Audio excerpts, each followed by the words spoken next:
बहुत बहुत धन्यवाद।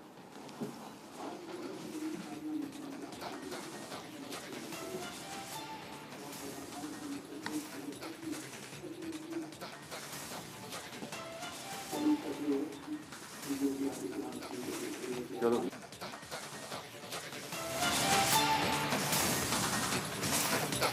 ಬ್ರಹ್ಮೋಸ್ ಕೇವಲ ಶಸ್ತ್ರವಲ್ಲ, ಶತ್ರು ರಾಷ್ಟ್ರದ ಮೈ ನಡುಗಿಸುವ ಸಂದೇಶ. ಜಗತ್ತಿನಲ್ಲಿ ಬಲವಿಲ್ಲದ ರಾಷ್ಟ್ರಗಳಿಗೆ ಗೌರವ ಇರೋದಿಲ್ಲ. ಹೀಗಾಗಿ ಭಾರತ ಪ್ರತಿ ಕ್ಷಣ ತನ್ನನ್ನು ತಾನು ಮತ್ತಷ್ಟು ಮಗದಷ್ಟು ಶಕ್ತಿವಂತ ರಾಷ್ಟ್ರವನ್ನಾಗಿಸುವತ್ತ ಮುನ್ನಡೆಯನ್ನ ಇಡ್ತಾ ಇದೆ. ಅದಕ್ಕೆ ಇವತ್ತಿನ ಈ ಬ್ರಹ್ಮೋಸ್ ತಯಾರಿಕಾ ಘಟಕದ ಶಂಕುಸ್ಥಾಪನೆ ಕಾರ್ಯಕ್ರಮ ಕೂಡ ಒಂದು ಸಾಕ್ಷಿ ಅಂತ ಹೇಳಿ ಮಾತನಾಡಿದ್ದಾರೆ ರಕ್ಷಣಾ ಸಚಿವ ರಾಜನಾಥ್ ಸಿಂಗ್.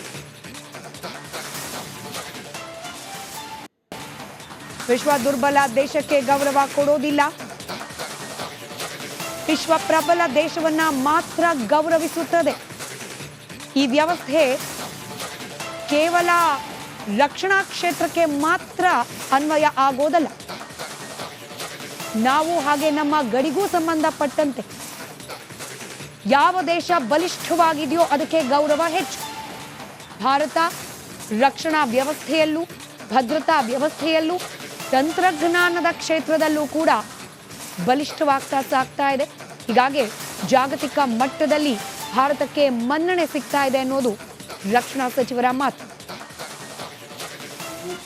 यशस्वी एक्टिव एवं इफेक्टिव चीफ मिनिस्टर श्रीमान योगी आदित्यनाथ जी, यूपी के उप मुख्यमंत्री श्री केशव प्रसाद जी मौर्य, श्री ब्रजेश जी पाठक, यूपी के एनआरआई और investment promotion minister Shri Nand Kumar ji गुप्त नंदी जी, मेंबर राज्यसभा श्री ब्रिजलाल जी,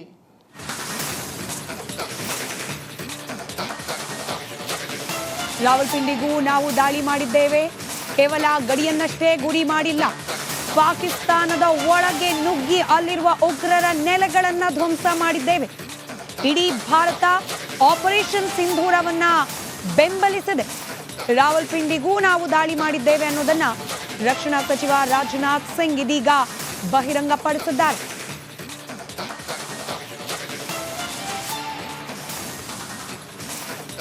आज का दिन हमारे शहर लखनऊ और हमारे राज्य उत्तर प्रदेश और हमारे पूरे देश के लिए एक ऐतिहासिक दिन है। आज का दिन मैं समझता हूं उस शक्ति की आराधना का दिन है जो हमारी सेनाओं को संबल प्रदान करती है, जो हमारी सेनाओं में निहित होकर दुश्मन पर कहर बरसाती है। आज का दिन मेरे लिए व्यक्तिगत रूप से बहुत ही महत्वपूर्ण है, क्योंकि मैंने अपने शहर लखनऊ के लिए एक सपना देखा था कि मेरा शहर भारत के डिफेंस सेक्टर को मजबूत करने में एक बड़ा योगदान दे। वह सपना अब पूरा हो रहा है।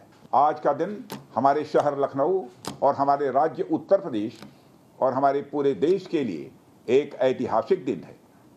आज का दिन मैं समझता हूं उस शक्ति की आराधना का दिन है जो हमारी सेनाओं को संबल प्रदान करती है। ಮತ್ತಷ್ಟು ಡೀಟೇಲ್ಸ್ ಬ್ರೇಕ್ ಆದ್ಮೇಲೆ.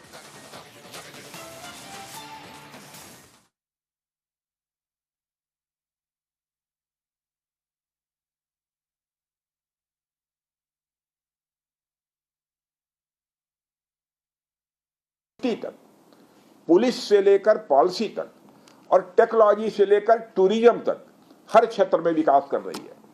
इसलिए मैं उत्तर प्रदेश सरकार को पुनः बधाई देता हूं। हर तरीके से उत्तर प्रदेश और भारत के डेवलपमेंट को लेकर हमारा संकल्प, हमारा समर्पण और हमारी प्रतिबद्धता और भी मजबूत होती जा रही है। साथियों, 11 मई को पोखरण से जो आत्मविश्वास प्रारंभ हुआ था, आज लखनऊ में वह और मजबूत हो रहा है। साथियों, अपनी बात समाप्त करने के पहले मैं कहना चाहता हूं कि जिन भारत विरोधी और आतंकी संगठनों ने भारत माता के मस्तक पर हमला करके कई परिवारों के सिंदूर मिटाए थे, उन्हें भारतीय सेना ने ऑपरेशन सिंदूर के माध्यम से इंसाफ दिलाने का काम किया है। और इसके लिए आज सारा देश भारतीय सेनाओं का अभिनंदन कर रहा है। ऑपरेशन सिंदूर सिर्फ एक सैन्य कार्रवाई भर नहीं है, बल्कि भारत की राजनीतिक, सामाजिक और सामरिक इच्छा शक्ति का प्रतीक है। यह ऑपरेशन आतंकवाद के खिलाफ भारत की दृढ़ इच्छा शक्ति का और सैन्य शक्ति की क्षमता और संकल्प शक्ति का भी प्रदर्शन है। हमने दिखाया है, भारत आतंकवाद के खिलाफ जब भी कोई कार्रवाई करेगा तो आतंकवादियों और उनके आकाओं के लिए सरहद पार की जमीन भी सुरक्षित नहीं रहेगी। भारतीय सेनाओं ने ऑपरेशन सिंदूर को पाकिस्तान में मौजूद आतंकी ढांचा ढहाने के उद्देश्य से लॉन्च किया था। हमने उनके आम नागरिकों को कभी निशाना नहीं बनाया था, मगर पाकिस्तान ने न केवल भारत के नागरिक इलाकों को निशाना बनाया, बल्कि मंदिर, गुरुद्वारा, गिरजाघर पर भी हमले करने का प्रयास किया। भारतीय सेना ने शौर्य और पराक्रम के साथ साथ संयम का भी परिचय देते हुए पाकिस्तान के अन्य ठिकानों पर भी प्रहार करके करारा जवाब दिया है। हमने केवल सीमा से सटे सैन्य ठिकानों पर ही नहीं कार्रवाई की, बल्कि भारत की सेनाओं की धमक उस रावलपिंडी तक सुनी गई जहां पाकिस्तानी फौज का हेडक्वार्टर मौजूद है।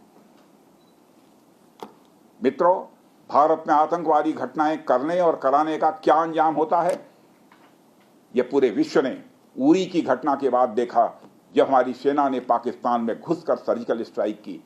पुलवामा के बाद देखा, जब बालाकोट पर एयर स्ट्राइक की गई, और अब पहलगाम की घटना के बाद दुनिया देख रही है कि जब भारत ने पाकिस्तान के भीतर घुसकर मल्टीपल स्ट्राइक्स की हैं।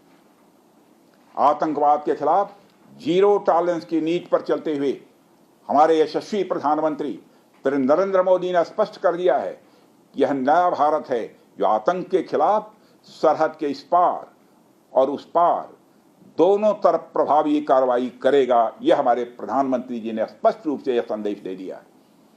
मैं एक बार फिर से BrahMos integration and testing facility centre और इस प्रोजेक्ट में शामिल सभी स्टेक होल्डर्स को हार्दिक बधाई देता हूं। मैं साथ ही पीटीसी इंडस्ट्रीज लिमिटेड को भी उनके एम्बिशियस प्रोजेक्ट पर हृदय से बधाई देता हूं। इन तमाम प्रोजेक्ट्स की शुरुआत पर मैं लखनऊ और उत्तर प्रदेश की जनता को भी बधाई देता हूं, जो इस ऐतिहासिक पहल का हिस्सा बन रही है। अंत में मैं आप सभी का आभार प्रकट करते हुए अपनी बात को समाप्त करना चाहता हूं, और आप सभी से मैं खेद भी व्यक्त करता हूं कि निर्धारित समय पर मैं इस कार्यक्रम में उपस्थित नहीं हो सका, लेकिन देर आया दुरुस्त आया। आप सबको बहुत बहुत धन्यवाद। जय हिंद।